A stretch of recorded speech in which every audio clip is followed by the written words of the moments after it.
أعوذ بالله من الشيطان الرجيم पनाह मांगता हूँ मैं अल्लाह की शैतान मरदूद से।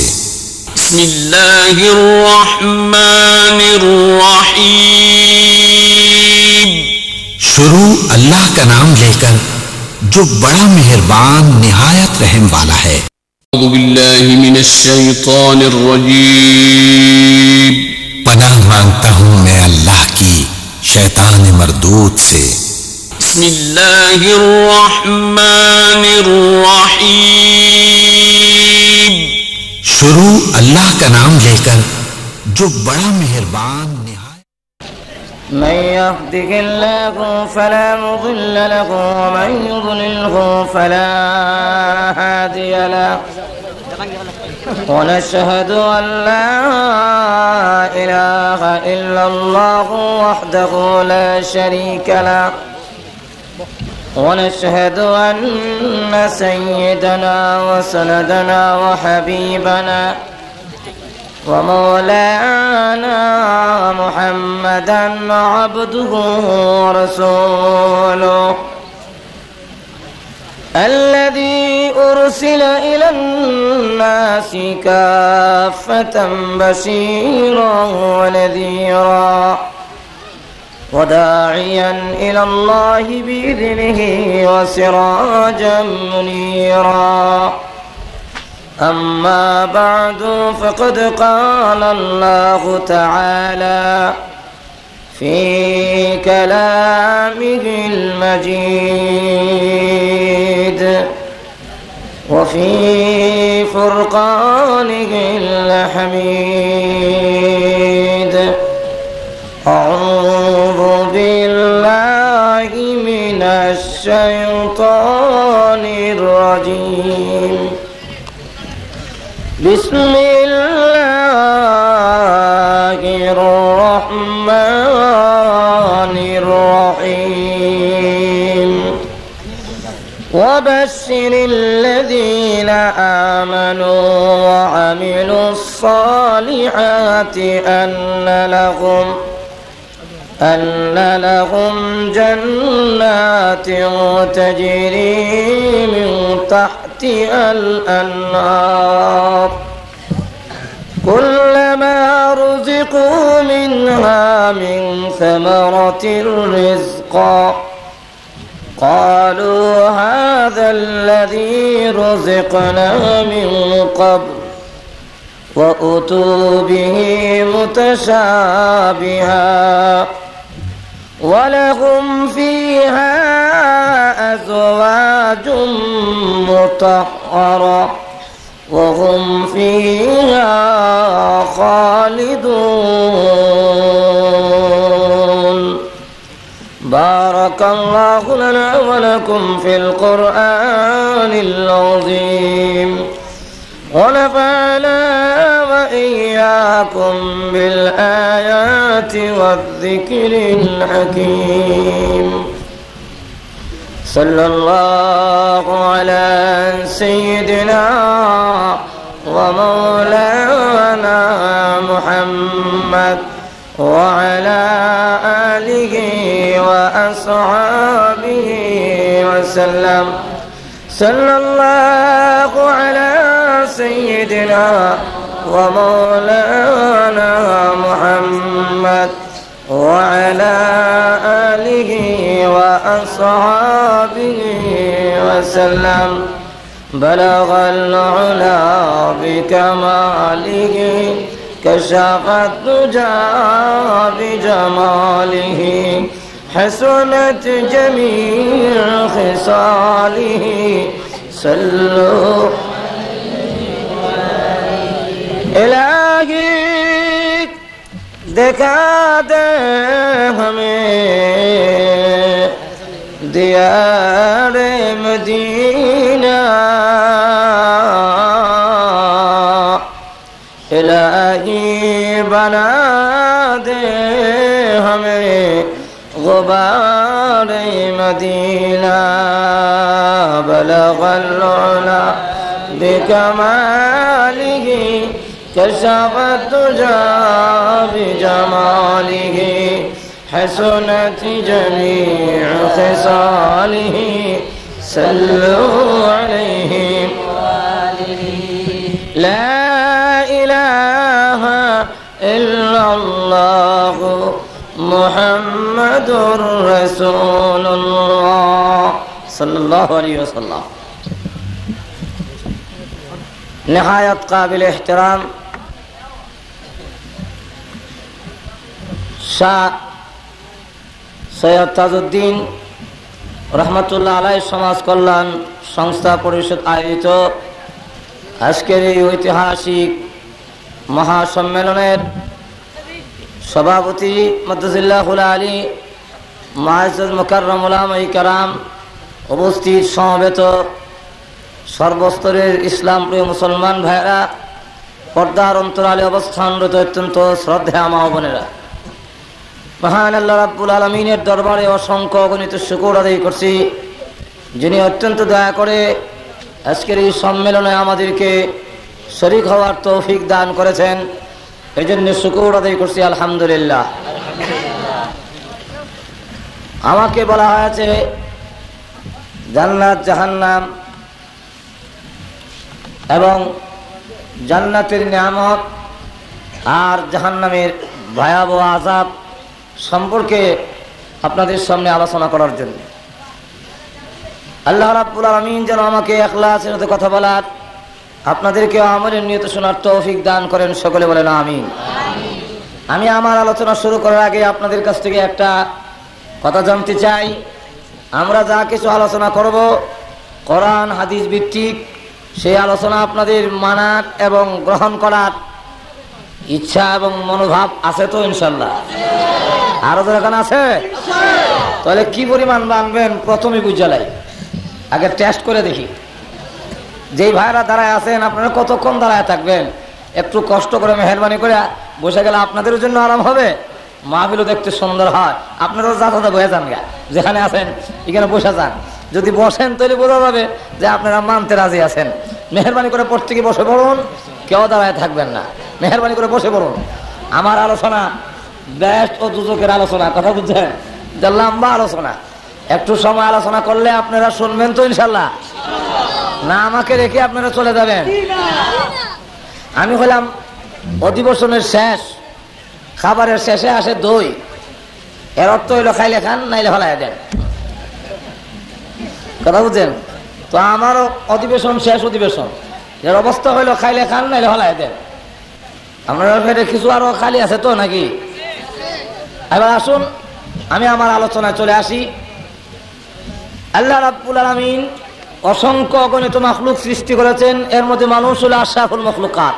যারা কান ঠিক না, আরো যারা কান ঠিক না, এই মানুষকে আল্লাহ রাব্বুল আলামিন তার গোলামি করার জন্য সৃষ্টি করেছেন। যারা কান ঠিক না, আল্লাহ নিজে বলেছেন ওয়ামা খালাকতুল জিন্না ওয়াল ইনসা ইল্লা লিয়াবুদুন। আল্লাহ বলেন মানুষ আর জিন গোষ্ঠীকে তার ইবাদতের জন্য, তার গোলামের জন্য সৃষ্টি করেছে। তো এই ইবাদত কি আল্লাহ কি ইবাদতের মুখাপেক্ষি নাকি? আমরা সকলে যদি আল্লাহর ইবাদত করি, গোলামি করি, এতে কি আল্লাহর সম্মান বাড়বে? আর একটু জোরে কোন বাড়বে? আমরা যদি সকলেই আল্লাহ না করুক, সকলে যদি আল্লাহর গোলামি ছেড়ে দেই, এতে কি আল্লাহর ইজ্জত সম্মান কমবে? কমবেও না, বাড়বেও না। আল্লাহ এমন এক সত্তা যার কমতি নাই, যার বাড়তি নাই, যার লয় নাই, যার ক্ষয় নাই। যারা কোন ঠিক না, তাহলে আল্লাহ কেন বললেন তার গোলামির জন্য আমাদেরকে সৃষ্টি করেছেন? এই জন্য তাফসীর কারকরা লিয়াবুদুনের অনেক ব্যাখ্যা করেছেন। এর মধ্যে একটা ব্যাখ্যা হলো লিয়াবুদুন আই লিয়ানফাউন, মানুষের ফায়দা হবে, ইবাদত করলে তোমাদের লাভ হবে।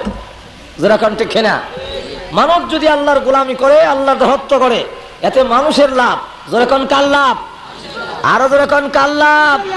মানুষের লাভ। মানুষ আল্লাহর গোলামি করলে আর দাসত্ব করলে আল্লাহ রাব্বুল আলামিন ওয়াদা দিয়েছেন, হে নবী আপনি সুসংবাদ প্রদান করুন, ওয়াবাশশিরিল্লাযীনা আমানু ওয়া আমিলুস সালিহাতি আন্না লাহুম জান্নাত। হে নবী আপনি সুসংবাদ প্রদান করুন, যারা ঈমান আনয়ন করবে, আমার বান্দাদের মধ্যে যারা আমার প্রতি বিশ্বাস স্থাপন করবে, লা ইলাহা ইল্লাল্লাহু মুহাম্মাদুর রাসূলুল্লাহ সাল্লাল্লাহু আলাইহি ওয়াসাল্লাম এই কালিমা যারা পড়বে এবং যারা নাকি নেক আমল করবে, আমি আল্লাহ রাব্বুল আলামিন ওয়াদা দিলাম তাদের জন্য আমার তৈরি জান্নাত রিজার্ভ করে রেখে দিয়েছি। আরেক আয়াতের মধ্যে আল্লাহ রাব্বুল আলামিন উল্লেখ করেছেন, ইন্নাল্লাযীনা আমানু ওয়া আমিলুস সালিহাতি কানাত লাহুম জান্নাতুল ফিরদাউসি নুজুলা। আল্লাহ রাব্বুল আলামিন বলেন, যারা কি ঈমান আনবে এবং আমলে সালেহ নেক আমল করবে, আমি আল্লাহ রাব্বুল আলামিন তাকে জান্নাতুল ফিরদাউসের মেহমান বানাবো। কোন জায়গার মেহমান? জান্নাতুল ফিরদাউসের মেহমান। কারণ জান্নাতুল ফিরদাউস তথা জান্নাত পেতে হলে পূর্ব শর্ত হলো ঈমানদার হইতে হবে। যেরকম কি হইতে হবে? আরো যেরকম কি দার?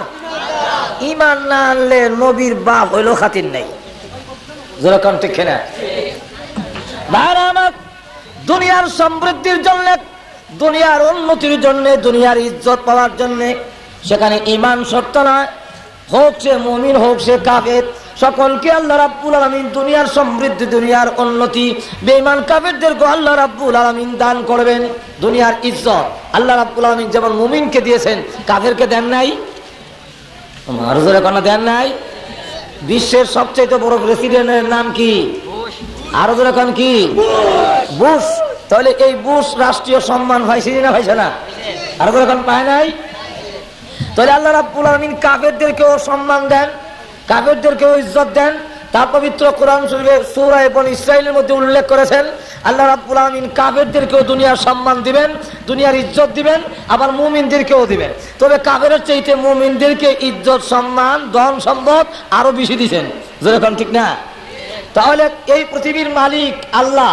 যেরকম কে? এই পৃথিবীর মালিক কে?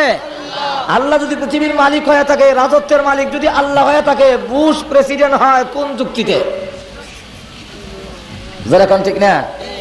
বুশ রাষ্ট্রীয় প্রধান কেমনে হয় এটা আমার বুঝে ধরে না। হুজুর সাল্লাল্লাহু আলাইহি সাল্লামকে আল্লাহ রাব্বুল আলামিন বলেন, হে নবী আপনি বলুন, কুল, আপনি বলুন, আল্লাহুম্মা মালিকাল মুলক তুতিল মুলকা মান তাশা ওয়া তানসিউল মুলকা মিম্মান তাশা। হে নবী আপনি বলুন, আয় আল্লাহ আপনি রাজত্বের মালিক, আপনি যাকে ইচ্ছা তাকে রাজত্ব দান করেন, যার কাছ থেকে ইচ্ছা রাজত্ব ছিনায় আনেন। আল্লাহ রাজত্বীয় ক্ষমতা, রাষ্ট্রীয় ক্ষমতা দান করেন, আবার রাষ্ট্রীয় ক্ষমতা ছিনায় আনেন। দেওয়ান এবং নেওয়ানের ক্ষমতা কার হাতে? আরো যেরকম কার হাতে? এই আয়াতের শান নজুল বলবো নাকি? আরো যখন বলবো, সমস্ত বেঈমান কাফেররা যখন ঐক্যবদ্ধ হয়ে এসেছিল, হুজুর সাল্লাল্লাহু আলাইহি সাল্লামকে নিশ্চিহ্ন করা হবে, সাহাবায়ে কেরামকে মদিনা থেকে নিশ্চিহ্ন করা হবে, মদিনা নামে কোনো জিনিস রাখা হবে না, সবগুলো একখানে নিশ্চিহ্ন করা হবে।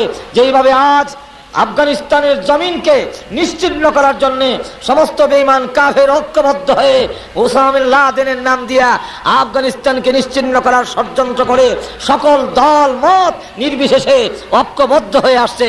যেরকম ঠিক না? ঠিক তেমনি ভাবে মদিনা থেকে নিশ্চিহ্ন করা হবে, সমস্ত দল মত নির্বিশেষে ঐক্যবদ্ধ হয়ে এসেছে 15,000 সোলজার নিয়ে।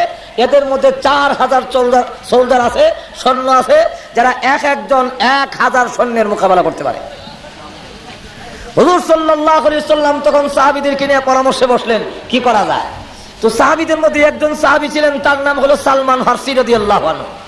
সেই সালমান ফারসি বলেন, হুজুর আমার বাড়ি তো পারস্যে, আমি দেখেছি বহিরাগত কোনো হামলা আসলে সেখানে আমরা বড় একটা খাল খনন করে ফেলি, যাতে করে দুশ্মন খালটা ডিঙ্গে আমাদের সামনে আসতে না পারে। অতএব আমরা যদি একটা খাল খনন করে ফেলি তাহলে মনে হয় আমাদের প্রতিহত করা, প্রতিরোধ করা আমাদের জন্য সহজ হবে। 3.5 মাইল লম্বা সালমান ফারসির পরামর্শে খাল খনন করার জন্য নির্দেশ দেওয়া হলো। 3.5 মাইল লম্বা, 10 হাত গভীর, 15 হাত প্রশস্ত এমন একটি খাল খনন করার জন্য রাসূল যখন নির্দেশ দিলেন, 40 জন লোককে 10 হাত জায়গা মাটি খনন করার জন্য নির্দেশ দেওয়া হলো। একটির মধ্যে রাসূলের নামও ঘোষণা করলেন। তো 10-এর ভিতরে হযরত সালমান ফারসির নামও ঘোষণা করা হলো যে সালমান ফারসি এই 10 হাতের ভিতরে মাটি খনন করবে। রাসূল 2টা দাগ দিয়েছেন, দাগের ভিতর দিয়ে তোমরা মাটি কাটবা। সালমান ফারসি যে বন্ধ করে দিয়েছেন আল্লাহ রাসূল, এই বন্ধকের ভিতরে বিশাল একটা পাথর পড়ে গেল, যেই পাথরটা ভাঙাও সম্ভব না, উঠানো সম্ভব না। আবার রসুলের দাগটা ডিঙ্গায় অন্যদিকে খাল খনন করে নেওয়া এটা যুক্তিসঙ্গত না। অতএব এখন কি করা যেতে পারে? আল্লাহ রাব্বুল আমিন সকল সাহাবী বাদ দিয়ে সালমান ফার্সির বন্ধকের মধ্যে এত বড় পাথর কেন দিলেন? আল্লাহ বুঝাইতে চান, ও সালমান, তুমি পরামর্শ দিয়েছো খাল খনন করলেই কাবের প্রতিহত হয়ে যাবে, প্রতিরোধ করা যাবে। আসলে কাবেরকে প্রতিরোধ করা, প্রতিহত করা, কাবেরদের উপরে মুসলমানের বিজয়ী হওয়া, এটা সৈন্যের বলে নয়, অস্ত্রের বলে নয়, ক্ষমতার বলে নয়, খালের বিনিময় নয়, এটা আল্লাহর সাহায্যে মুসলমান বিজয়ী লাভ করে। যেরকম ঠিক কিনা? এই জন্য সালমান ফার্সির বন্ধকের মধ্যে বিরাট বড় একটা পাথর পড়ে গেল। এখন তুমি না কইছিলা যে এই খাল খনন করতে পারলে প্রতিরোধ করা যাবে, এখন পাথর কাটো। এখন তার পাথর সরাইতে পারে না। হুজুর সাল্লাল্লাহু আলাইহি ওয়াসাল্লামের কাছে গিয়ে বললেন, হুজুর এখন পাথর তো পড়ে গেছে, পাথর রেখে তো আমরা খাল খনন করতে পারতেছি না। রাসূল তখন নিজে ওই কুদাল নিয়ে এসে যখন পাথরে আঘাত করলেন, রসুলের গায়ে, এই পৃথিবীর 4000 পুরুষের গায়ে যেই পরিমাণ শক্তি, আল্লাহ একা রসুলকে সেই পরিমাণ শক্তি দান করছিলেন। হুজুর সাল্লাল্লাহু আলাইহি ওয়াসাল্লাম তখন সমস্ত শক্তি প্রয়োগ করে কোরআনের আয়াত পড়েন আর আঘাত করেন। যেই মাত্র আঘাত করেছে, আঘাত করার সাথে সাথে পাথরটা টুকরা হয়েছে, ঠিক সাথে সাথে আগুন ধরে উঠেছে। এই আগুনের ফুঁকাস যেই মাত্র জ্বলে উঠেছে, রসুল তখন বললেন আলহামদুলিল্লাহ। আবার যখন আঘাত করলেন, করে আরেকটা টুকরা হলো, আগুন জ্বলে উঠলো, রসুল আবার বললেন আলহামদুলিল্লাহ। সাহাবীরা জিজ্ঞাসা করেন, ওগো আল্লাহর নবী আলহামদুলিল্লাহ বললেন কেন? রসুল বলেন, যেই মাত্র আগুন জ্বলে উঠেছে, ওই আগুনের ফুঁকাসে আমাকে আল্লাহ রাব্বুল আমিন রোম সম্রাটের সমস্ত রাজপ্রাসাদ, বিল্ডিং গুলো আমার চোখের সামনে তুলে ধরেছে। যেই মাত্র বিল্ডিং গুলো দেখতে লাগলাম, এমনি জিবরাইল আমার কানে কানে কয়, ওগো আল্লাহর নবী, সেই দিন বিশুদ্ধ নয়, এমন একদিন আসতেছে সেই রোমের রাজপ্রাসাদ গুলো আপনার উম্মতের পদতলে এসে যাবে। রসুল বলেন, তখন আমি আলহামদুলিল্লাহ বললাম। আবার যখন নাকি আমি আঘাত করেছি, আগুন জ্বলে উঠেছে, এই আগুনের প্রকাশের মাধ্যমে আল্লাহ পারস্য সম্রাটের সমস্ত রাজপ্রাসাদ, বালাখানা, বিল্ডিং গুলো আমার চোখের সামনে তুলে ধরলেন। জিবরাইল তখন আমার কানে কানে বলল, হুজুর ওই যে বিল্ডিং গুলো দেখা যায়, সেই দিন বেশি দূরে নয়, এই বিল্ডিং এর মালিক আপনার উম্মত হবে, সেই জায়গাও আপনার উম্মতের পদতলে এসে যাবে। রসুল বলেন, তখন আমি বললাম আলহামদুলিল্লাহ। যখন রসুল এই ঘোষণা দিলেন, কাফেররা তখন হাসে আর কয়, কি রিসার্চ করে আর কয়, মুহাম্মদ শুনলে মুখে হাসি পায়, পেটে পাথর বাঁধে রাখছে, খাওয়ান নাই, ফিট ডাকবার কাহন নাই, দুশ্মন প্রতিহত করার মতো ক্ষমতা নাই, খাল খনন করতেছে আগেই ভয়ে। আর সেই জায়গা বলে কোথায় রোম সম্রাট আর পারস্য সম্রাট নাকি তার উম্মতের অধীনে এসে যাবে। নাউযুবিল্লাহি মিন যালিক। আমরা যখন বলি যে আমেরিকা মহাশক্তির মালিক, সারা বিশ্ব এক হয়ে আফগানিস্তানের মতো ছোট্ট একটা দেশ হামলা করেছে, উসামা বিন লাদেনকে হত্যা করার জন্য 24 ঘন্টা টাইম দেওয়া হয়েছিল। কিন্তু আমরা যখন বলি সেই দিন বেশি দূরে নয়, এমন একদিন আসতেছে আমেরিকার হোয়াইট হাউসের মধ্যে ইসলামের পতাকা উড্ডীন হবেই হবে ইনশাআল্লাহ। তখন একদল আছে মুনাফিকের গোষ্ঠী, ওরা যখন আসেনি, আরো যখন আসেনি না মোল্লা, তালেবান শেষ, উসামা বিন লাদেন শেষ, যখন বলে না এরকম, যখন বলে না। আসলে পরাজয় কি উসামা বিন লাদেনের না বুশের? কেমনে? সে বলছিল সারা বিশ্বের শক্তি আমার সাথে একত্রিত করে 24 ঘন্টার ভিতরে উসামা বিন লাদেনকে জীবিত অথবা মৃত বিশ্ব আদালতের সামনে হাজির করা হবে। যেরকম ঠিক না?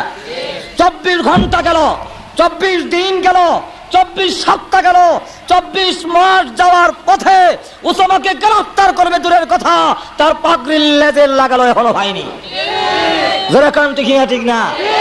আর কিয়ামত পর্যন্ত বুশে হওয়া সম্ভব নয়। যেরকম ঠিক না? এতে প্রমাণিত হয়ে গেল 24 ঘন্টায় পারল না, 24 সপ্তাহ পারল না, এতে প্রমাণিত হয়ে গেল বুশের পরাজয়। যেরকম ঠিক না? আরো যেরকম ঠিক না?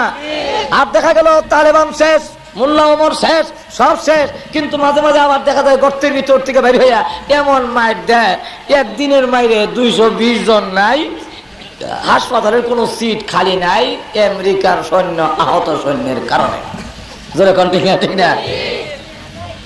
যখন নাকি মুনাফিকরা এইভাবে উপহাস করতে আরম্ভ করলো, আল্লাহ তখন এই আয়াত নাযিল করে বলেন, হে নবী আপনি বলুন, আল্লাহুম্মা মালিকাল মুলক তুতিল মুলকা মান তাশা ওয়া তানজিউল মুলকা মিম্মান তাশা। আয় আল্লাহ, তুমি রাজত্বের মালিক, যাকে ইচ্ছা তাকে রাজত্ব দান করো, আর যার কাছ থেকে ইচ্ছে চিনায় আনো। রাষ্ট্রীয় ক্ষমতা দেওয়া আর নেওয়া এটা একমাত্র তুমি মালিক। জোরে কোন ঠিক না? আল্লাহ যদি রাজত্বের মালিক হয়ে থাকে, নমরুদ কোন যুক্তিতে প্রেসিডেন্ট হয়, ফেরাউন কোন যুক্তিতে হয়, কোন যুক্তিতে কিল্টন আর বুশ রাষ্ট্রীয় ক্ষমতায় পায়, এটা আমার বুঝে ধরে না, আপনার আর বুঝে ধরেনি। আরো যখন ধরে, এই বুশকে আল্লাহ সম্মান কেমনে দিল? এত বড় লাল গালিচা দিয়ে মানুষের সম্মান দেয়, এই সম্মান কেমনে হইল? কাফেররা সম্মান পায় কেমনে? আমি আপনারা একটা যুক্তি দিলে আপনারা বুঝে ধরবে। দেব নাকি? আরো যখন দেব। আপনাদের বাড়িতে গরু আসেনি? আরো যখন নাই, এই গরু যতক্ষণ পর্যন্ত জীবিত থাকে ততক্ষণ পর্যন্ত কেউ যদি তার গায়ে একটা আছর দেয়, এমনি আপনি লাঠি সুটা লইয়া বাড়ি যান, দেখা তুমি কার হওয়া। যখন ঠিক না? ঠিক না? আর যখন মারা যায় তখন এটা কি প্যাকেট করে ঘরে রাখেন না ফেলে দেন? ফেলে দেন। এই মরা গরুটা খাওয়ার জন্য কিছু কুকুর আসছে, এর মধ্যে কিছু কিছু কুকুর হলো আপনার দুশ্মনের কুকুর, যাদের সাথে 10 বছর ধরে কেস, কয়েকবার গুলাগুলি লাড়ালাড়ি হয়েছে। ওর কুত্তা খাইয়া করে মোটা হইয়া তাজা হইয়া জিব্বা বাইর করিয়া আর শ্বাস চালাইতে পারে না, খালি এখন যেরকম ঠিক না? ঠিক না? এখন দুশ্মনের কুকুর খায়া যে সমৃদ্ধি হলো, তার যে উন্নতি হলো, এই জন্য আপনি কোনো আপত্তি করেন?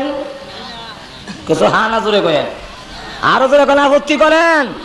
কেন আপত্তি করেন না? দুশ্মনের কুকুর আমার মরা জানোয়ার খাবে কেন? যেরকম ঠিক না?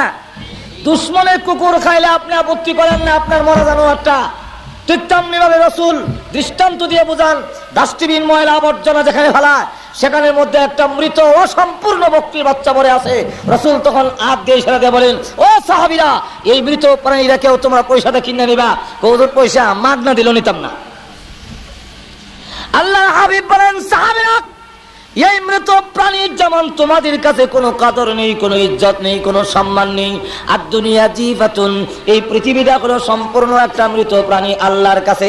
তোমাদের কাছে সুজলা সুফলা, কিন্তু আকামুল হাকিমিন আল্লাহ রাব্বুল আলামিনের কাছে এটার কোনো দাম নাই। এই জন্য বুশ আর কিল্টন বেঈমান কাফের খাইলেও আল্লাহ রাব্বুল আলামিন কোনো আপত্তি করে না। যেরকম ঠিক না? 2 নম্বর হলো বিবাহের বাড়িতে যত আয়োজন হয়, উদ্দেশ্যকে একটু জোরে কন, আরো জোরে কন। কে উদ্দেশ্য? জামাই দামান, জোরে কন ঠিক কিনা? কিন্তু খাওয়ানোর বেলায় জামাই দেখা যায় নাকের মধ্যে ডিফা, জোরে কন আসেনি ডিফা? 1-2 লোক মাখায় ডিফা দিয়ে রাখছে। আর বর যাত্রী যারা ফ্যান পিন্দা গেছে বোতামটা একটু খুললা দেয়, যারা পাজামা পরিধান করে গেছে নিয়ারটা একটু খুললা দেয়, লুঙ্গি যারা পড়ে গেছে তারা গিরোটা একটু ওয়াশ করে দেয়। যেরকম ঠিক না? এরপরে বলে, খাও দাও ফুর্তি করো, এই বাড়িটা মস্ত বড়, আগামীকাল আসবে কিনা কি বলো? যেরকম ঠিক না? জামাই কম খাক, যার উসিলা খাওয়ার আয়োজন করা হলো সে খায় কম, আর যারা নাকি যাদের জন্য আয়োজন করা হলো না বরযাত্রী, ওরা খাইলো বেশি, খাইতে খাইতে গলা পর্যন্ত আসে। এটার কারণটা কি? কারণটা হলো জামাই এই কথা বলে, আমি আজকে খাবারের জন্য আসি নাই, আমি আজকে এসেছি এই বাড়ির সাথে একটা সম্পর্ক স্থাপন করার জন্য। সম্পর্ক যদি হয়ে যায়, এই বাড়ির যত মুরগি আছে সব আমার পেটে হজম হবে।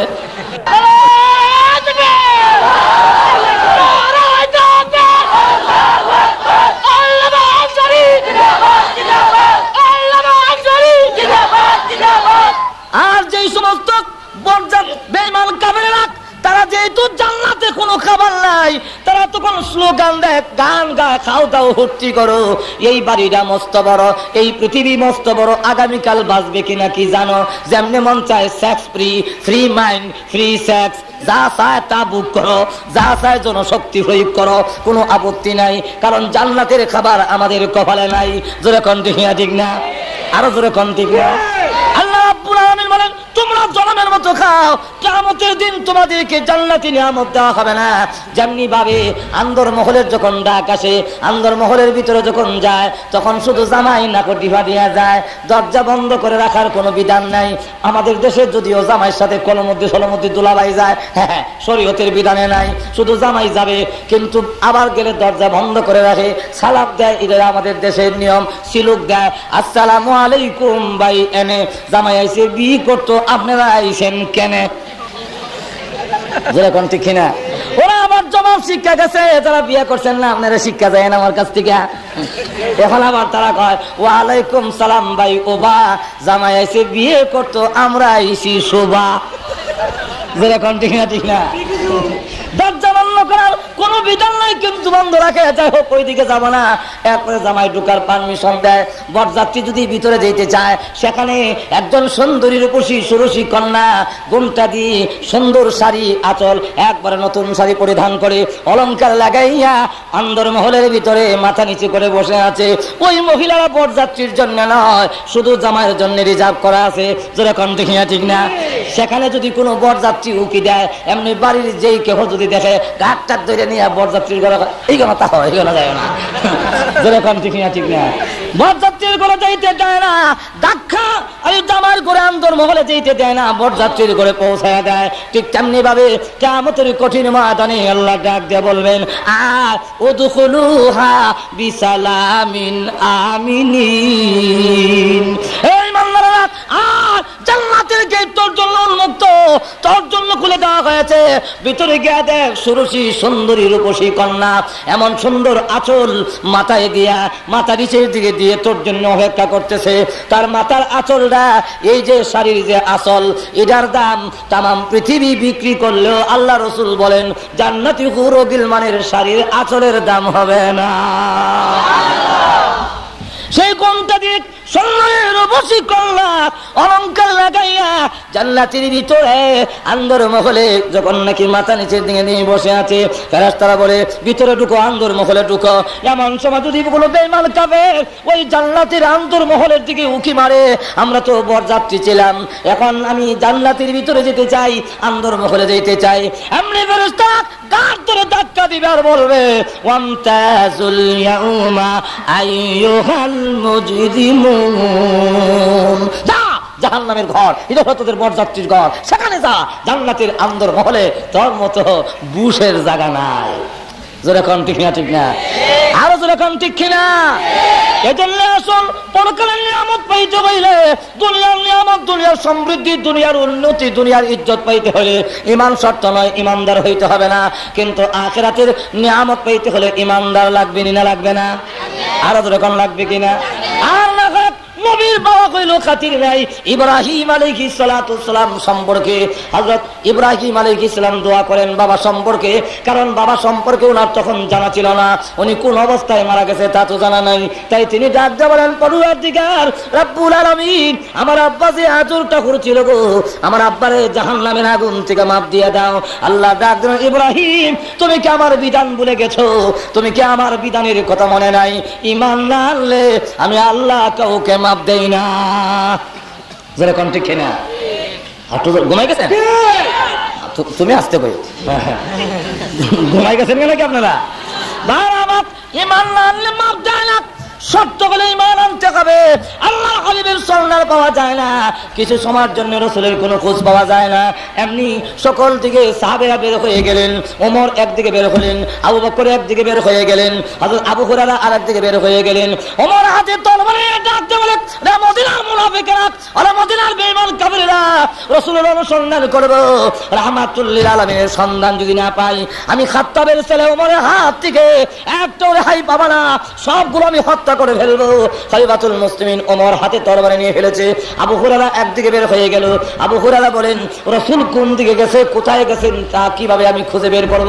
তবে একটা মাপকাঠি আছে, একটা সন্ধান করার যন্ত্র আমার কাছে আছে। রাহমাতুল্লাহ আলামিন যে রাস্তা দিয়ে যেতেন ওই রাস্তা দিয়ে মেশকে আম্বরের গ্রান আসতো। আবু হুরায়রা করেন। আমি রাস্তা বের হইয়া নাক টানতে আরম্ভ করলাম। রাহমাতুল লিল আলামিন কোন পথ দিয়ে গিয়েছেন, এমনি দিকে আমার নাকের মধ্যে সুগ্রাণ আসতেছে। ওই গ্রামকে ফলো করে আমি রওনা হলাম। যেতে যেতে এক বাগানের কাছে গিয়া দেখি যেন জান্নাতের এই সুগ্রাণ বাগানের ভিতর থেকে আসতেছে। মেশকামরের সুগ্রাণটা যেন বাগানের ভিতর থেকে আসতেছে। তাই আমি চাইলাম বাগানের ভিতরে ঢোকার জন্য, কিন্তু চতুর্দিকে ওয়াল দেওয়া, ঢোকার কোনো রাস্তা পাই না। হঠাৎ করে একটা গর্ত পেয়েছি, ওই গর্ত দিয়ে আমি বাগানের ভিতরে ঢুকবো। ঢুকে গিয়ে দেখি আল্লাহর হাবিব রাহমাতুল লিল আলামিন ওই বাগানের ভিতরে ধ্যানমগ্ন অবস্থায় আল্লাহর দরবারে উম্মতি উম্মতি বলে কাঁদতেছে।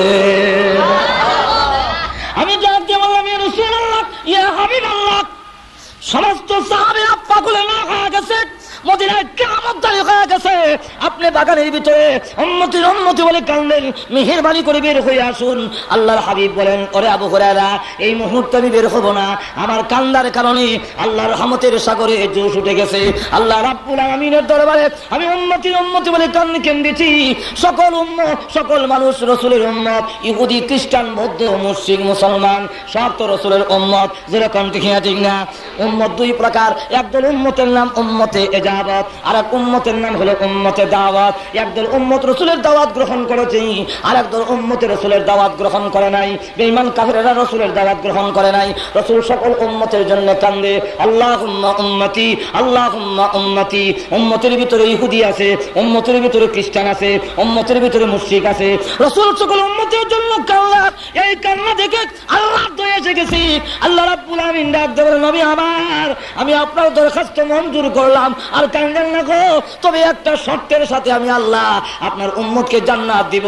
আপনি এই কথা জানায়া দেন, যে ব্যক্তি ঈমান আনবে, মান ক্বালা লা ইলাহা ইল্লাল্লাহ ফাদাখালাল জান্নাহ। আল্লাহ রাসূল বলেন, ওরে আবু হুরায়রা, আল্লাহ রাব্বুল আলামিন আমার দরখাস্ত মঞ্জুর করে একটা শর্তের সাথে আমার উম্মতকে আল্লাহ জান্নাত দিয়া দিছে। একটু জোরে বলুন সুবহানাল্লাহ। এই মুহূর্তে রাস্তায় গিয়ে ঘোষণা দে, মান ক্বালা লা ইলাহা ইল্লাল্লাহু ফাদাখালাল জান্নাহ।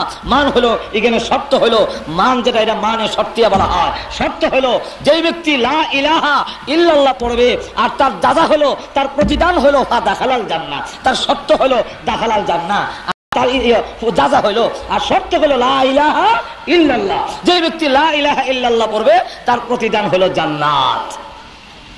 সুবহানাল্লাহ কইতেন না? আল্লাহ রাসূল আবু হুরায়রা যা ঘোষণা দেখ। আবু হুরায়রা বলেন, হুজুর, যেখানে আপনার সন্ধান পায় না, এখন আমি গিয়া যদি বলি লা ইলাহা ইল্লাল্লাহ, মায়ের একটু মাটি ছড়তো না, আমরা সকলে মারবে। হুজুর বলেন, এই নাও জুতা দিলাম, জুতা লইয়া যাও। যদি কেউ বিশ্বাস না করে আমার জুতা দেখাইও। কেউ বলেন আবু হুরায়রা রাসূলের জুতা মাথায় লইছেন, কেউ বলেন বুকুল তুলে প্লে বাড়িছে, দাওয়াত দিব। প্রথমেই যে লোকটাকে পাইলেন, এই লোকের নাম হলো হযরত উমর।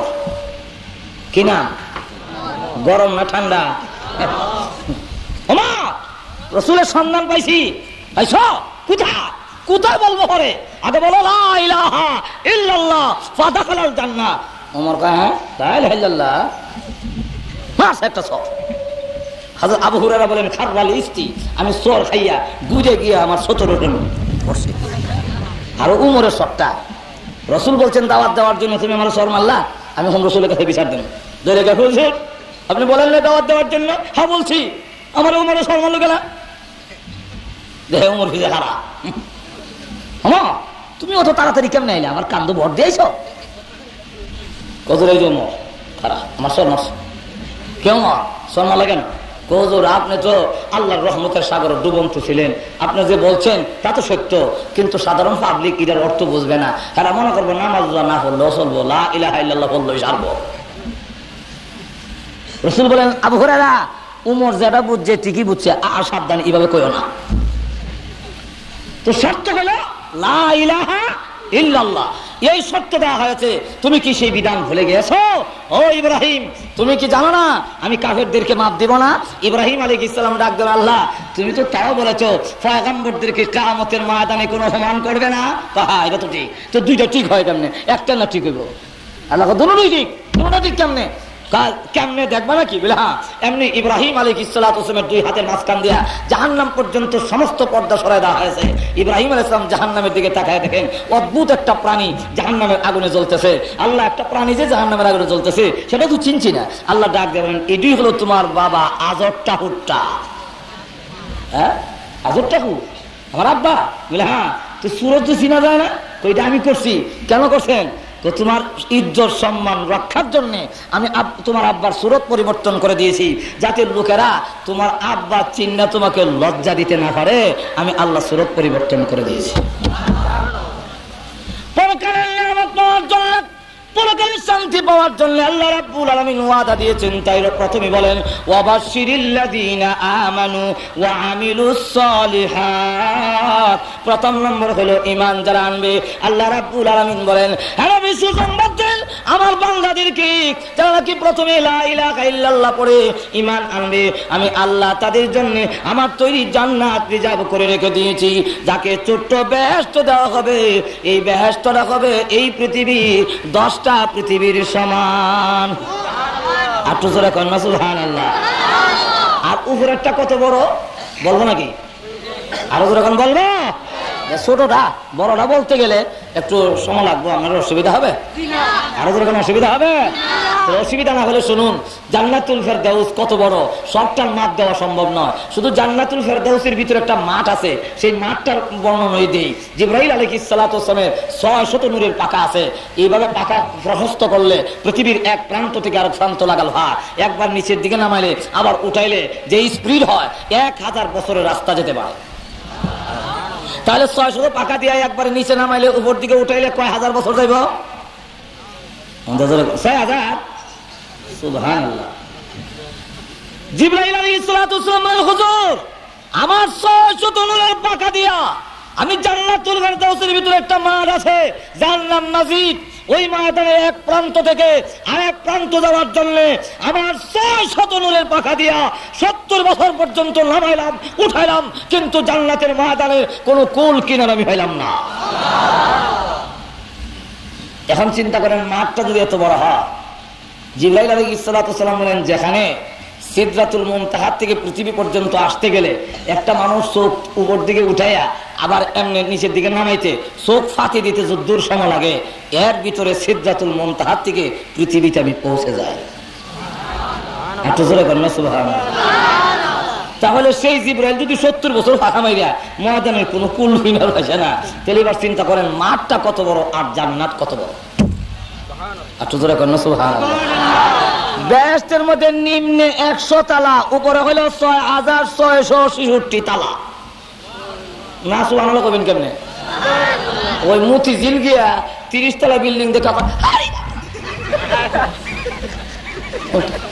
ঠিক না, 30 তলা বিল্ডিং। আর বেহেশতের নিম্নে 100 তালা, উপরে 6666 তালা। আজকে যাদের মাথায় পাগড়ি দেওয়া হলো তারা 6666 তালার উপরে থাকবে, কিন্তু আবেশ সাহেবরা নিজের দাম নিজেও বোঝে না। যখন ঠিক না আবেশ সাহেব বসি, আর আমার কিটা আমি ছবি না ফলো নয় আমার কাম। 200 টাকার বিনিময় সারা রাত বনবন বনবন করলো। আর যারা পড়াইছে এরা মনে করে হ্যাঁ লাগাই দিছি মমি সিংহে কামলা, জামাই বউ দুজনের দরজা লাগাই ঘুমাইতে। এটার ভুক্তভোগী আমি নিজে ছবি না ফিরে দেখেছি। আমি অনুমান করে হই না, এই সময় তো বুঝতাম না, ভালোই লাগে পড়তে, ভালো বুঝেন না। পরে পরে দেখি জামাই বউ হারা দরজা লাগাই ঘুমাইছে, খাওয়া দেয় না খাওয়ানো দেয় না। আর আমি সব মনে করে সকালে দুজনে 200 টাকা পাইতাম, আর কে পড়া সারা রাত কি যে পড়ে নিজের দ্বারাই বুঝি না। এলাকায় যা সবিনার নাম, বর্তমানে সবিনার নাম রাখছি আমি বুনবুন তালামুনা কোন কোন সাপোরা। দেখুন শোনা যায়, ইয়া বানি ইসরাঈল তালামুনা শাকুরা। যেরকম ঠিক না ঠিক না, আমি নাম রাখছি বুনবুন তালামুনা কোন কোন। হাফেজে কোরআনের দাম কত জানেন? আল্লাহ রাসূল বলেন, ইউকালু লিসাহিবিল কুরআন اقرأ وارتقي ورتل كما كنت ترتل في الدنيا فإن منزلتك عند آخر آية تقرأها আল্লাহ বলবেন হে কুরআনওয়ালা পড়ো আর চড়ো, তোমার পড়া যেখানে শেষ হবে তোমার বাসস্থানও জান্নাতের সেখানে হবে। চিন্তা করছেন তার দাম কত? ভাইরা আমার, আসলে জানলেন আল্লাহ রাব্বুল আলামিন ৬৬৬৬ তালা, নিম্নে ১০০ তালা, এক একটা তালায় ৭০,০০০ করে কামরা, এক একটা কামরা হলো পৃথিবীর সমান। আরো জোরে কন্যা সুবহানাল্লাহ। প্রত্যেকের ২টা করে গাড়ি দেব। যেরকম কয়টা?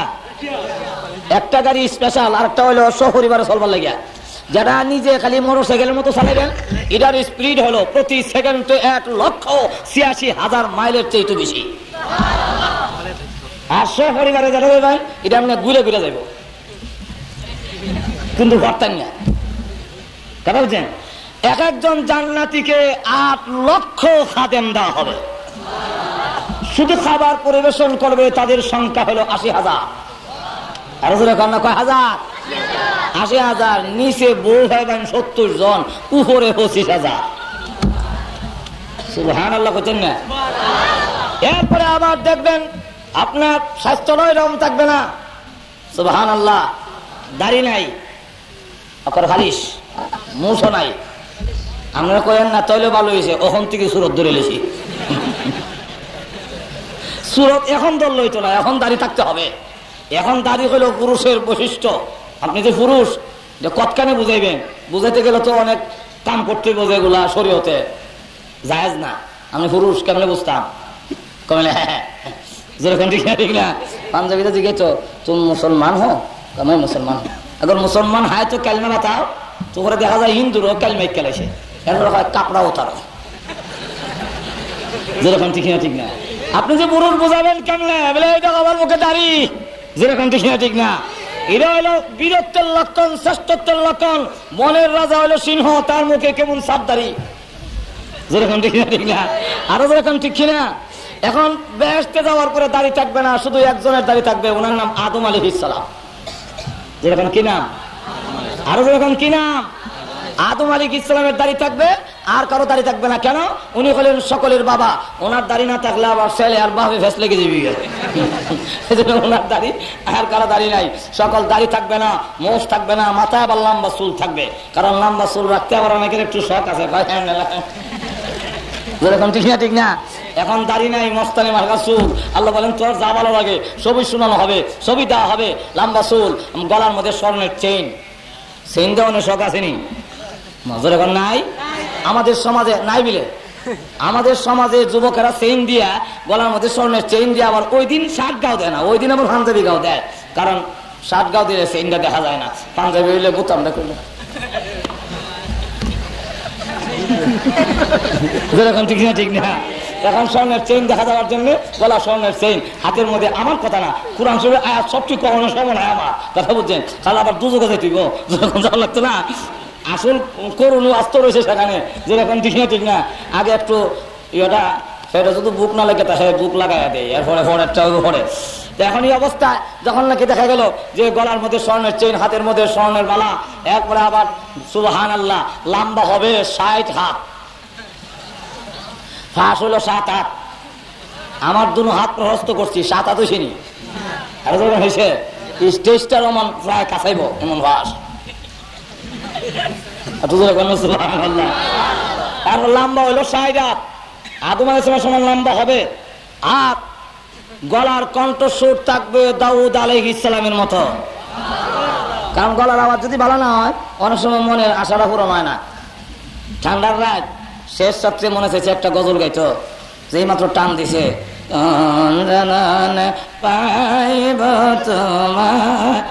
এমনি গুতা দেখো ছাগলের লাগান খেললে গেবে মাইতাছ, গলার আওয়াজটা বাড়ানো দিকে কোথালাম না।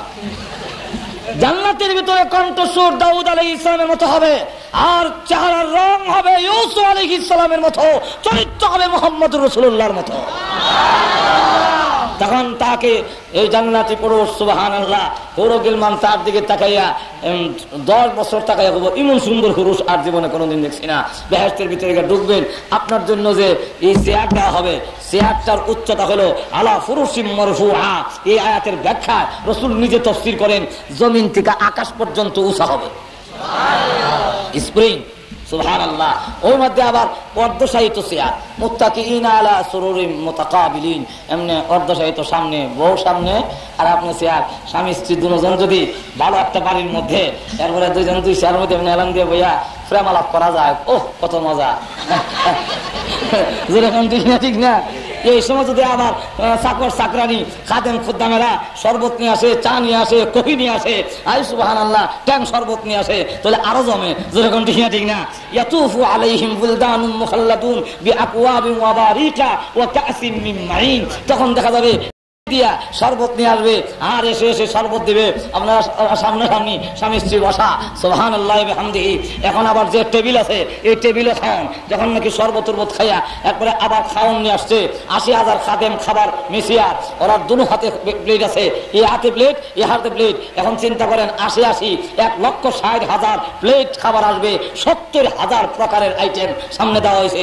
তখন কবে আমার কোনো মেহমান আইলে কোত্থেকে দেবো, আমার তো আর কেন গোলা ভরা দান নাই, পুকুর ভরা মাছ নাই, কোত্থেকে দেবো মেহমান আসলে? আচ্ছা অর্ধেক রেখে দাও। ফ্যাট তো এমন এক জিনিস, এটা বেহেশতে যাওয়ার পরে পেটে খিদেও লাগবে না, আবার দিলে যা ইচ্ছা তা দেওয়া যাবে, অসুবিধা নাই। এখন পেটের যখন বুক লাগে না, অর্ধেক রেখে দিই, এমনি ডাক আসবে, জান্নাতি পুরুষ তোমার জন্য 1,60,000 প্লেট দিলাম, আরো যদি কোনো মেহমান আসে রে বাংলা, তোর চিন্তা করতে হবে না, মেহমান আসতে দেরি হবে, আমি আল্লাহর পক্ষ থেকে 1,60,000 প্লেট খাবার হাজির হইতে দেরি হবে না।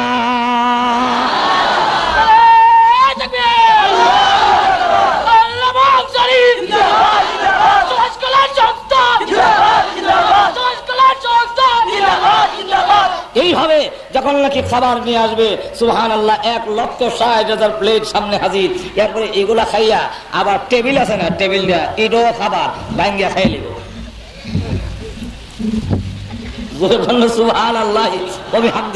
প্রথম যে বেহেশতের নাস্তাটা দিবে, এই নাস্তাটা হইলো তাম পৃথিবীর মাটির রস চিপা ভাই করবে, এর মধ্যে আঙ্গুর, নাশপাতি, বেদানা, আম, কাঁঠাল, জাম, সাম যা আছে সব এর মধ্যে মজা আছে।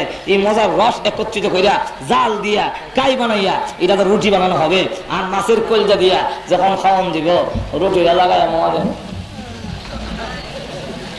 এমন মজা আর জীবনে খাইছি না। এইভাবে জান্নাতের ভিতরে মার্কেট আছে, সেখানে মার্কেটে যাবে স্ত্রী নিয়ে, মার্কেটে যাওয়ার শখ আসেনি? আসেনি? আমার আছে, আপনারা আছে কিনা জানি না, যাই না আর কি। যদি যাইতাম মনে বড় আশা, বড় শখ লাগে, কিন্তু যাইতাম পারি না, কথা বুঝছেন না? বেহেশতে যাওয়ার পরে সেখানে মার্কেট আছে, স্ত্রী নিয়ে ঘুরবেন, এমনি দেখে দোকানে গেলে মালিক নাই, শাড়ি লটকানো, একটা ছবি লটকা রয়েছে, ছবির মধ্যে একজন মহিলা 3 টাকা দিয়ে এমনি খাড়ি রয়েছে, এমনি দেখে এটা বইলে ভালো আছে, এটা যেমন সুন্দর একটু বেশি দেখা যায়, কইতে দিদি এটা ছবির থেকে সত্যিকারের মহিলা হইয়া নামতে দেরি হইতো না। এরপরে আবার গান শোনানো হবে, গান শোনানোর শখ আসেনি? না আসেনি? গান শুনুন, দুনিয়াতে হালাল না হারাম? আর সারো মাজার মধ্যে হারাম, সারো তরিকায় হারাম, যেরকম ঠিক না, আরো যেরকম ঠিক না। এখন এটা বিভিন্ন নামে হোক, আমাদেরকে গান যেহেতু হারাম, এই জন্য আমরা গান শুনি না, শুনবো না, এই জন্য শয়তান চক্রান্ত করিয়া এখন গানের নামের আগে একটা শব্দ লাগাইছে। আচ্ছা পায়খানা হালাল না হারাম? আরো যারা কান পায়খানা খাওয়ান জায়েজ নি? আচ্ছা কোন হুজুর যদি পায়খানা করে, আপনারা ডিলা কুলুর লইয়া পায়খানা করছে, নবীজির তরিকা অনুযায়ী সুন্নত তরিকায় পায়খানা করছে, এই পায়খানাটা যদি আমি প্যাকেট করে ওপরে লেখা দেই ইসলামী পায়খানা, জায়েজ হবে নি? আরো যারা গান জায়েজ হবে? আমাদের সমাজে এখন ইসলামী গান বেরিয়েছে, গান আবার ইসলামী হয় কেমনে? কি বেরিয়েছে সমাজের এখন? কি গান? ইসলামী গান। প্রেম বাজারে আমার যাওয়া, যেরকম আসেনি? যেরকম আসেনি না? প্রেম বাজারে আমার যাওয়া, যেরকম আসেনি না নাই? গান যদি ইসলামের নাম দিয়েও বলা হয় তাহলে এটা হালাল না হারাম? আরো জোরে গান আমার গান আমার এলাকায় যারা গান গায়ে রাখা, কোন কিতাবে লেখা আছে গো হারাম বাজনা গান? কোন কিতাবে লেখা আছে? আরে গান যদি হারাম হইতো বিলালে কি আজান দিত? তোর মাতা গান যদি আরাম হইতো বিলালে কি আজান দিত? আচ্ছা বসে গান যদি আরাম হইতো বিলালে কি আজান দিত? আজানের সাথে গানের কি সম্পর্ক? কোন সম্পর্ক আছে? এই বাতিলের কাম হইটা।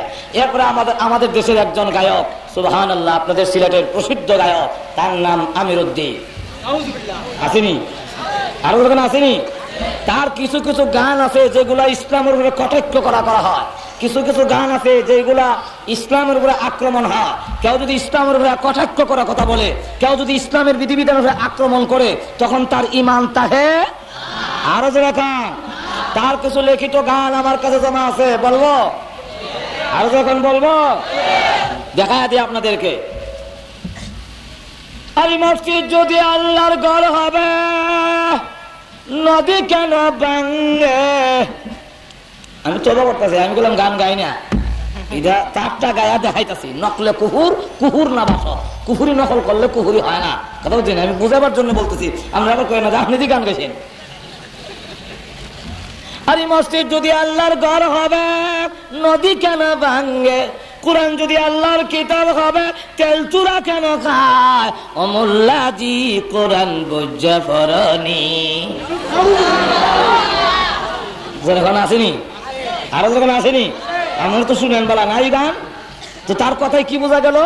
মসজিদ যদি আল্লাহর ঘর হবে, নদী কেন ভাঙে? মাঝে মাঝে নদীর ঘর মসজিদ ভাঙে না? তাহলে সে বলতেছে মসজিদ যদি আল্লাহর ঘর হবো তো নদী ভাঙতো কার লেগা? তাহলে বোঝা গেল এটা আল্লাহর ঘর না। আরে কোরআন যদি আল্লাহর কিতাব হবে, তেল চূড়া কেন খায়? মাঝে মাঝে কোরআনের হাতা তেল চূড়া, তারপরে উলু খায় না? আর যখন খাইলা না, যত্ন না রাখলে, দেখা দিলে, এক বছর ভিতরে না ধরলে তেল চূড়া বা উলু কিছু খাইলা। হ্যাঁ, কোরআন যদি আল্লাহর কিতাব হবে, তেল চূড়া কেন খায়? তাহলে বোঝা গেল কোরআন আল্লাহর কিতাব। এরপরে আমরা গুতা দিয়া কয় অমুল্লাজি কোরআন বুঝা বরণি। যেমন বোঝা যায় এখন কোরআন বুঝবার লাগে আমরা আমির উদ্দিন কাছে যাইতেইব, যেরকম ঠিক না ঠিক না? এমনি ভাবে আবার দেখেন না গান, আমাদের দেশে কুসংস্কার জান্নাতের পথ থেকে সরাবার জন্য, জাহান্নামের পথে নিয়ে যাওয়ার জন্য শয়তান মাথা বেঁধে লেগেছে, যেরকম ঠিক না ঠিক না? এখন আমাদেরকে দেখেন কত কুসংস্কারে লিপ্ত করে দিয়েছে। আবার দেখা যায় নবীর ফাতেমা দিয়া গান গায়, যেরকম গায়নি? আরে কুলসুমের গীত, আর যেরকম আমার চ্যালেঞ্জ কিয়ামত পর্যন্ত 10 লক্ষ সহিহ হাদিস আছে, কোন একটা হাদিসে যদি এমন ঘটনা দেখাতে পারে জিহ্বা টান দিয়ে ছেড়ে ফেলবো যে হযরত উসমান গনি মেলা করেছিলেন, ফাতেমাকে দাওয়াত দেননি, রাসূল ফারা কাপড় পরিধান করে মাহফিলে ওই জিয়াফতের কিনারে বসেছিলেন, এমন কোন ইতিহাস, এমন কোন ঘটনা যদি কেউ কোন কোরআন কিতাবে দেখাতে পারে, জিহ্বা টান দিয়ে ছেড়ে ফেলে দেওয়া হবে। সম্পূর্ণ মিথ্যা, সম্পূর্ণ বানানো, সাহাবীদের উপরে কটাক্ষ করার জন্য ইহুদি খ্রিস্টানদের ষড়যন্ত্র, যেরকম ঠিক না ঠিক না? কিটা আরে উসমান গনি মেলা করলা, ফাতেমার গিলা করলা রে, আরে সব কালা ভাত রইল।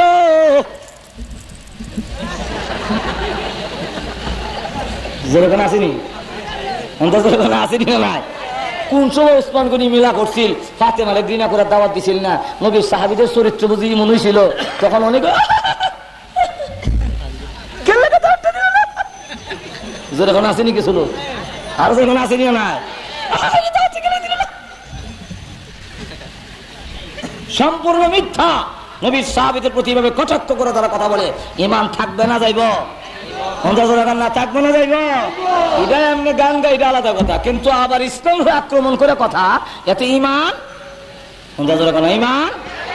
আল্লাহু আকবার। আমাদের দেশে দেখেন না মুহররম আইছে, আবার আর আইছেনি মুহররম, যখন মুহররম আইছেনি আসলের নামে খবর নাই। মুহররম আইলে দেখবেন এমনি ফরজ রোজা রাখে না, মুহররম আইলে রোজা রাখে, জুতা ভাও দেয় না, তেল মাথার দেয় না, তরকারি খায় না, নিরামিষ খায়, পানি খায় না, শরবত খায়, যখন আসেনি এরপরে লঙ্গি উল্টাইয়া এমনি এগুলো বাইন দিয়া আমি নিজে গিয়ে কইরা দেখেছি। আপনারা তো মনে করেন না আমি আন্তাজি কই, আমার ছাত্র যেমন আমি একদিন গেছি গিয়ে দেখেছি এমনি লঙ্গি উল্টাইয়া এরপরে একবার বিশ্বাস সিন্ধু দেখে দেখে হইরা কয় আর অন্যরা এটা যোগান দেয়। কি দেখা কইতাম নি আরে কাছে মালি রলে যাইতে চাই কান্দে বিবি সকি নাই রে হচ্ছুন হচ্ছুন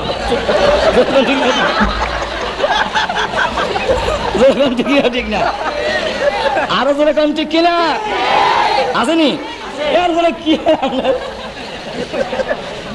হচ্ছুন হচ্ছুন হচ্ছুন হচ্ছুন হচ্ছুন আসেনি। আল্লাহু আকবার। হাসান হুসেনের নাম রো শুদ্ধ কইরা হাসান হুসাইন রাদিয়াল্লাহু আনহুমা বলতে হয়, রাদিয়াল্লাহু আনহু না বলে রাসূল নারাজ হয়। সে জায়গায় রাদিয়াল্লাহু আনহু কইব দূরের কথা হাচ্চন হুচ্চন জোরে কোন ঠিক না, তাও আবার লঙ্গি উল্টায়া কম্বল দেখাইয়া জোরে কোন ঠিক না। আল্লাহু আকবার। এখন চিন্তা করেন, অথচ হাসান হুসাইনের দাম আছে মিয়া অন্তত জোরে আসেনি না না। আব্বা গুড়া কিল্লা দেয় না, আপনি কি একটা গুড়া কিন্না দিতে পারেন না?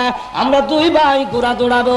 রাসূল ডাক দিয়ে বলেন হাসান হোসেন গুড়া দিব কোত্থেকে, আমার কাছে তো টাকা নাই, তবে হ্যাঁ আমি নবী তোদের গুড়া দৌড়ানোর শখটা মিটাই দেই। ও গুনা না, গুড়া দৌড়ানোর শখ কেমনে মিটাবেন? রাসূল ডাক দিয়ে বলেন আমি নিজে গুড়া হইলাম, আমার পিঠে তুই উঠে যা। একটু জোরে কর না সুবহানাল্লাহ। একটা হলো গুড়া দৌড়ানি আর একটা হলো গুড়া দৌড়ানোর শখ মিটানি। শখ মিটানি বুঝেননি? কলার ডাক্কা কাটিয়া হাতা হলাইয়া লেস্টার সামান্য রাখিয়া রশ্মি দিয়া বাইন্দা দুই টেঙ্গের শিভা দিয়া কলার ডাক্কাটা দিয়া দড়ি একটা খান্দ দিয়া দৌড়। কি কলাস? গুড়া দৌড়াই।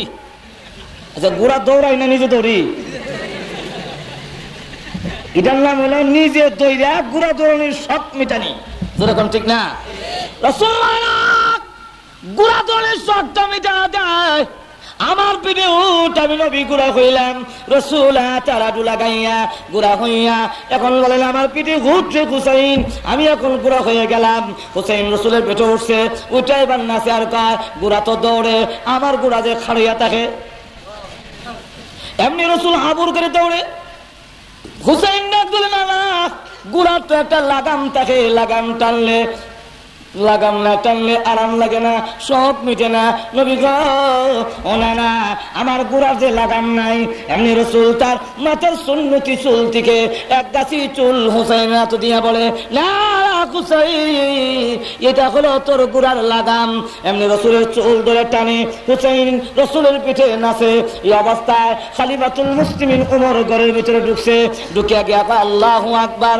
আল্লাহর পরে যার মর্যাদা, তামাম পৃথিবী যার খাতিরে সৃষ্টি করা হলো, হোসেন রে তাকে তুমি গুড়া বানাইছো, তোমার ঘোড়া তোমার সোয়ারি পৃথিবীর শ্রেষ্ঠ সোয়ারি। এমনি রাসূল ডাক দিয়ে বলে আরে ওমর শুধু সোয়ারির প্রশংসা করো না, সোয়ারটার দামও কম না। এটা সারা গালির নাতি না রে, এটা আমি মুহাম্মদুর রাসূলুল্লাহর নাতি। হুসাইনের দাম আসেনি? আরো কোন আসেনি? কইতাম নি নানা নাতির বহস কইতাম নি বহস। আরো যখন বললো না অসুবিধা হইতেছে আমার আর লাগাল হয় না ভাই সারাসারি নাই। ঘুমা গেছেন গা ইদানিং আর ইসাইডে তো কোনো মাহফিল আছে বলে মনে হয় না, সুতরাং আর তাড়াতাড়ি সারাসারি নাই। রাজি আছে না? আপনারা আবার মনে করেন না যে আমি বুঝি সারা রাত্রি পারতাম না, আমার আরো সমস্যা আছে। বহেন না বুঝলে মনে হয় আজকে সারা রাত্রি মনে ছাড়তো না। হাসান হোসেন হযরত হুসাইন 4.5 বছর বয়স, রাসূলের কুলে বসে জিজ্ঞাসা করে নানা গো আপনার শ্রেষ্ঠ না আমি শ্রেষ্ঠ, আপনার দাম বেশি না আমি হুসাইনের দাম বেশি? রাসূল বলেন হুসাইন রে কার সাথে তুমি তুলনা দাও? আমি রাসূল আমি তোমার নানার দাম অনেক বেশি। এমনি হুসাইন কয় আপনার বেশি আমার বেশি। তোমার বেশি হইব কেমনে? আমার থেকে তোমার বেশি কেমনে হইব? কেমনে হবে এটা কি বলতে হবে নাকি? বলে হ্যাঁ বলো। কথা বলেন আপনার আব্বা কারা? ঘুমে গেছেন গা? 4.5 বছরের বাচ্চা এমন যুক্তি দেওয়া কথা বলাটা চিন্তা করছিনি তার ব্রেন, তার হাওয়া, তার জেহেন কত ডাক দিয়া কয় আপনার আব্বাকে? আমার আব্বা আব্দুল্লাহ। ও খালি আব্দুল্লাহ যে, শুধু আব্দুল্লাহ, আগেও কোনো ডিগ্রি নাই, পিছনে কোনো ডিগ্রি নাই। আপনার আব্বা হলো শুধু আব্দুল্লাহ, কয়জনে ছেলে কি ডিগ্রি আছে? আর আমার আব্বাকে আপনি চিনেন? হুসাইনের আব্বারে চিনে না। আর হুসাইনের আব্বাকে রসুল চিনেন না নি? তো আপনি আমার আব্বা চিনেন? তোমার আব্বাকে বল দেখি। আমার আব্বা হলো মদিনার সবচেয়ে বড় আলেম। আমার আব্বা হলো আসাদুল্লাহিল গালিব, আল্লাহর বিজয়ী ভক্ত। আমার আব্বা হলো জান্নাতের সার্টিফিকেট প্রাপ্ত সাহাবী। আমার আব্বা হলো রাসূলের কলিজার টুকরা, আদরের দুলালি হযরত ফাতেমার স্বামী। বলুন আপনার আব্বার চাইতে আমার আব্বার মর্যাদা বেশি না কম? অনেক বেশি। তাহলে আপনি কোন পুরুষের ছেলে আর আমি কোন পুরুষের ছেলে? জোরে কন্যা সুবহানাল্লাহ। রাসূল ডাক দেয়া কয় আর কি আছে বলো? কারো বলতে হবে বলে হ্যাঁ। তাহলে বলুন আপনার মাকে? আমার মা আমেনা। ও শুধু আমেনা, আগে পিছিয়ে কোনো ডিগ্রি নাই। আপনি কি আমার মাকে চেনেন? সুবহানাল্লাহ।